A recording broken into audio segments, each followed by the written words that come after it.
আপেলের মতো দেখতে কিন্তু স্বাদে একেবারে আলাদা। কি চিনতে পারছেন ফলটা কি?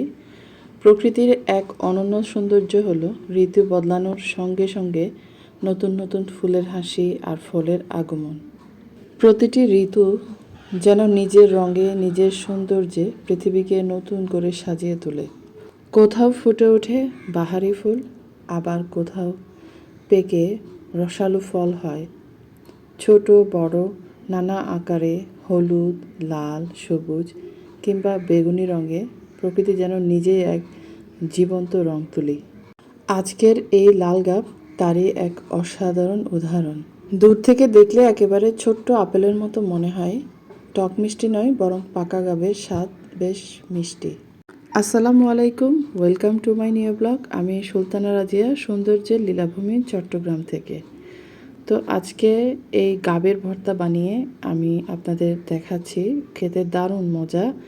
তো এই গাবগুলো যখন লাল হয়ে যায় তখন খেতে মিষ্টি, আর যখন একটু হলুদ রঙের থাকে, মানে আধ পাকা থাকে, তখন এটা ভর্তা বানিয়ে খেলে একটু হালকা হালকা মিষ্টি এবং অনেক শক্ত, খেতে দারুণ মজা। তো সবগুলো আমি খোসা ছাড়িয়ে নিয়েছি। তো একটু নরম হয়ে গেলে ভর্তা বানিয়ে খেতে তেমন ভালো লাগে না, তো পাশে একটা রেখে দিয়েছি, দেখতে পাচ্ছেন। তো আর এইগুলো সব ভর্তা বানানোর জন্য কেটে নিলাম, সুন্দর করে ধুয়ে নিলাম। তো সব ফ্রুট কিন্তু বেশি দিন থাকে না, এই ফ্রুটগুলোও কিন্তু খুব একটা বেশি দিন রাখা যায় না। যখন পাকা শুরু করে তখন কাঠবিড়ালি খেতে শুরু করে। তো অনেকগুলো খেয়ে ফেলেছে কাঠবিড়ালি।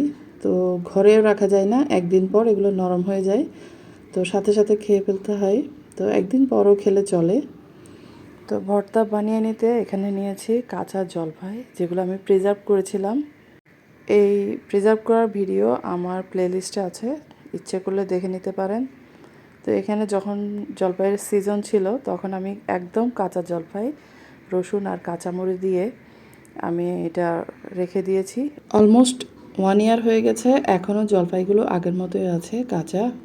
তো প্রথমে কাঁচা জলপাইগুলো দিয়ে দিলাম, সাথে দিলাম তেঁতুল, মরিচের গুঁড়ো, লবণ, চিনি।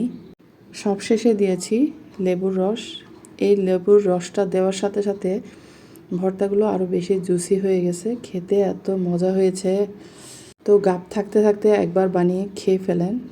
প্রকৃতির এই রঙিন উপহারগুলো ভালোবাসুন, দেশি ফল খাওয়ার অভ্যাস করে তুলুন, আর ঋতুর সৌন্দর্যকে হৃদয় ভরে উপভোগ করুন। ভালো থাকবেন সবাই। আমি ভর্তা খেতে থাকি। তো আপনারা ভালো লাগলে আমার ভিডিওটা শেয়ার করে দিবেন। পরবর্তী ভিডিও দেখতে চাইলে ফলো দিয়ে পাশে থাকবেন।